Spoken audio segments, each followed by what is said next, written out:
বানাসুরের কন্যা উষাকে যখন ভগবান কৃষ্ণের নাতি, ভগবান কৃষ্ণের ছেলে প্রদ্যুম্ন, প্রদ্যুম্নের ছেলে অনিরুদ্ধ, অনিরুদ্ধ যখন বিবাহ করেন উষাকে, বানাসুরের কন্যা উষাকে, তখন বানাসুরের সঙ্গে ভগবান কৃষ্ণের যুদ্ধ হয়। কিন্তু বানাসুর ছিলেন শিবের ভক্ত, তাই তিনি শিবজির আরাধনা করলেন। শিবজি বানাসুরের পক্ষ হয়ে কৃষ্ণের সঙ্গে যুদ্ধ করলেন। আর সেই যুদ্ধ করতে গিয়ে শিবজি লাস্ট অস্ত্র নারায়ণ জোয়ার অস্ত্র ছাড়লেন, কৃষ্ণ তাও ফিরিয়ে দিলেন। দেওয়ার পরে শিবজি লজ্জিত হলেন। তখন কৈলাস, শিবজি ভগবান কৃষ্ণ কৈলাসকে পুড়িয়ে দিয়েছিলেন। তখন ভগবান কৃষ্ণ যখন কৈলাসকে পুড়িয়ে দিলেন, তখন শিবজি এখানে এসে তপস্যা করছিলেন। তপস্যা করার পরে তারপরে ভগবান এসে বললেন যে একই আত্মা দুই দেহ, কেন চিন্তা করছো তুমি? তাই এখানে আমরা সদাশিব সদা দেখতে পাবো, আর ওধারে বিষ্ণু বিগ্রহ আমরা কালো বর্ণ দেখতে পাবো। তার পাশে লক্ষ্মী দেবী, তার পাশে আছে পার্বতী দেবী। হ্যাঁ, আর এখানে আরেকটা লীলা হয়েছিল, জগদানন্দ পণ্ডিত, গদাধর এবং মহাপ্রভু এসেছিলেন সুখ পাখিকে নিয়ে, সেই কাহিনী মহারাজ বলবেন। গুরু মহারাজ খুব আনন্দে এখানে সেই কাহিনী বলতেন, মহারাজ সেই কাহিনী বলবেন, শ্রবণ করতেন। আমাদের ভগবান কৃষ্ণের ধাম যেরকম বৃন্দাবন, যদি বৃন্দাবন যেতে হয় এই ভৌম বৃন্দাবনের কৃপা লাগবে। যেরকম আপনারা বাংলাদেশ থেকে যারা এসছেন, ইন্ডিয়ান এমবেসি আছে না, ভারতের এমবেসি থেকে আপনার ভিসা পেতে হবে, সেরকম এই বৃন্দাবনের ভিসা পেলে আপনি গোলক বৃন্দাবনে যেতে পারবেন।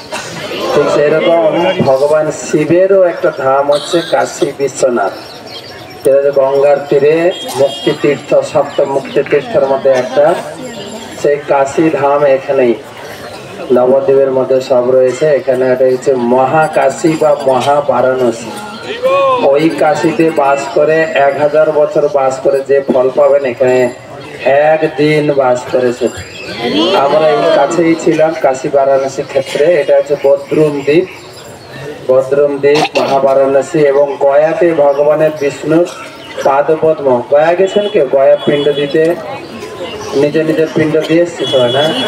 ওকে, গয়াতে বিষ্ণুর বাম চরণ আছে, এখানে আছে বিষ্ণুর দক্ষিণ চরণ, ডান পা, দুটো পা, এখানে একটা পা। আর গয়াতে দর্শন করেছেন আশা করি ভগবানের চরণ। আর এটাও গঙ্গা নদীর তীরে, পাশে আছে অলকানন্দা। গঙ্গার আরেক নাম হচ্ছে অলকানন্দা, অলকানন্দার তীরে। তো এটা অনেকটা নিচু আছে, নামতে পারবেন না, আমি যেন পাঠাচ্ছি না। আমরা এখান থেকে মা গঙ্গা অলকানন্দে প্রণাম করে হরি এবং হর শিবের মধ্যে অভিন্ন সম্পর্ক, এই জন্য আমরা ভেদ দেখি না। আমাদের বৈষ্ণব আর শিব ভক্ত শৈবদের মধ্যে সবসময় একটা তর্ক লেগেই আছে। আমরা শিব মানি না, শিব ভগবান নয়, কৃষ্ণ ভগবান। আমরা মহাপ্রভু এটা শিখিয়েছে, শিব এবং কৃষ্ণের মধ্যে একটা অভিন্ন সম্পর্ক। তো শিব হচ্ছেন ভগবানের পরম ভক্ত, শিব হচ্ছেন ভগবানের অভিন্ন প্রকাশ। এই জগৎ যখন সৃষ্টি করতে হয় তখন ভগবান কৃষ্ণই শিব রূপে প্রকাশিত হয়। কেন, যেরকম আমাদের জগতে স্বামী স্ত্রী মিলন ছাড়া সংসার সৃষ্টি হয় না, সেরকম ভগবান বিষ্ণু যখন সৃষ্টি করতে ইচ্ছা করেন, তিনি মায়াকে স্পর্শ করেন না, তিনি সম্ভূত প্রাপ্ত হন। শম্ভু এবং পার্বতীর মিশ্রণে এই জগৎ সৃষ্টি হয়েছে। শিব একাধারে ভগবানের ভক্ত আর একাধারে ভগবানের প্রকাশ, দুটোই। তো সেই শিব ধামে আমরা এসেছি। আমাদের এটা এখানে প্রায় শেষের দিকে দর্শন। বদ্রুম দ্বীপ থেকে আমরা গোরাদহ থেকে শুরু করেছিলাম। গোরাদহ এখানে কাছে, এখান থেকে গতকালকে আমাদের পার্টি গোরাদহ। সুখ পক্ষের নাম ছিল সুখ শরীর দ্বন্দ্ব। সুখ হচ্ছেন কৃষ্ণের পক্ষে, শাড়ি হচ্ছে রামজন। একজন কৃষ্ণের গুণগান করতো, একজন রাধা রাধে। সুখ বলে আমার কৃষ্ণ গিরি ধরেছিল। সুখ বলছে এই শাড়ি, জানো আমার কৃষ্ণের কত শক্তি, তিনি গিরি ধারণ করেছিলেন 7 দিন 7 রাত। বাম হাতের ছোট আঙ্গুলে, কি বলে, কনিষ্ঠ আঙ্গুলে। তখন শাড়ি মুখ ভেঙছে তোমার কৃষ্ণ তো সত্যি হয়ে গেল। কৃষ্ণ যে গিরি ধারণ করেছিলেন তার কারণ হচ্ছে রাধারানীর সঙ্গে ছিলেন। সারি বলে আমার রাধা শক্তি সঞ্চারিল, নেই তো পারতো কেন, তাহলে কি করে পারে। সুখ বলে আমার কৃষ্ণের চূড়া বাঁয়ে হেলে, সারি বলে হেলে কেনে জানো, রাধার চরণ পাবে বলে। তো সেই সুখ সারি এখানে ছিলেন। মহাপ্রভু যখন যাচ্ছিলেন তখন একটা বকুল গাছের উপর সুখকে দেখে তাকে ধরেছেন, হাতে নিয়েছেন। সুখ কহ না কৃষ্ণ কথা।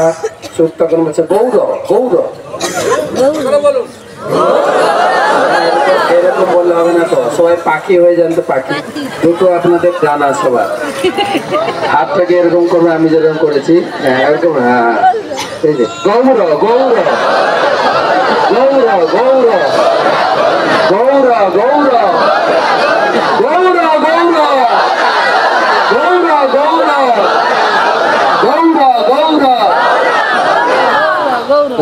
মহাপ্রভু বলছেন আরে গৌর গৌর কেন করছো, কৃষ্ণ বলো রাধা বলো, কৃষ্ণ বলো রাধা বলো, গৌর গৌর গৌর গৌর গৌর গৌর।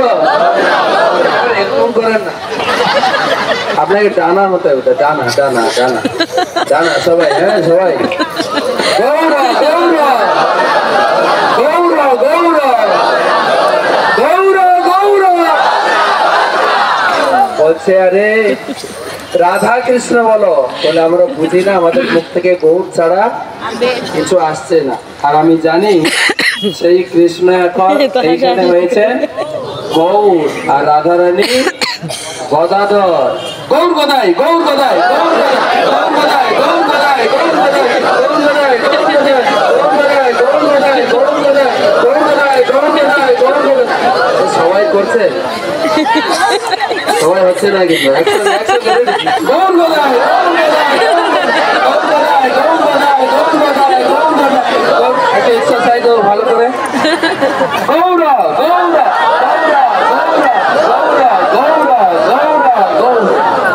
মহাপ্রভু এটা শুনে কানে হাত দিয়ে চলে গেলেন। এই গুরু মহারাজ এখানে এরকম নাটক করে শিখাতেন সবাইকে প্র্যাকটিস। আমরা তো আগে পাখিও ছিলাম নাকি, ৪৪ লক্ষ জনের ভিতরে পাখিও ছিলাম না। আর একবার রেডি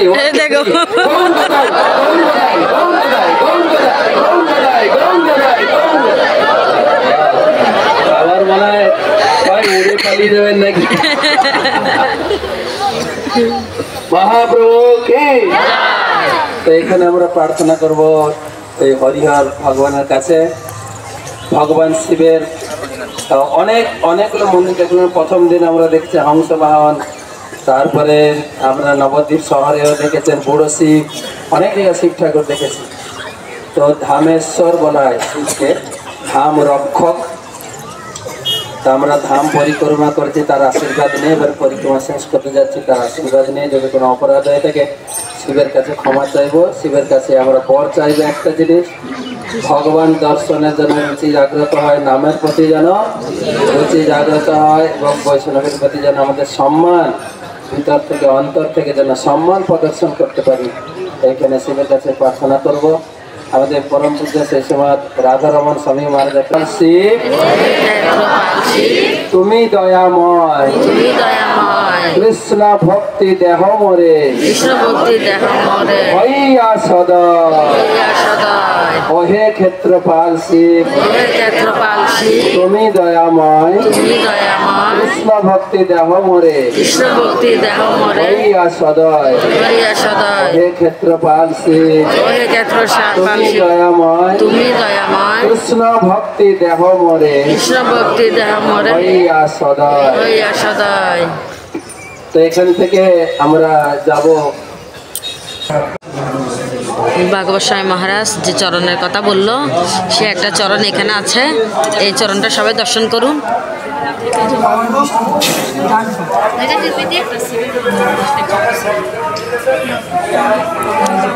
ভাগবত স্বামী মহারাজ যে চরণের কথা বলেছে সে চরণ।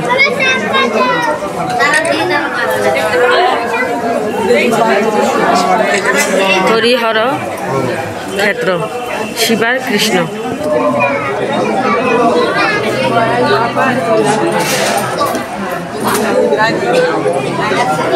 হরিহর মন্দির, এটা শিব আর কৃষ্ণ একসাথে।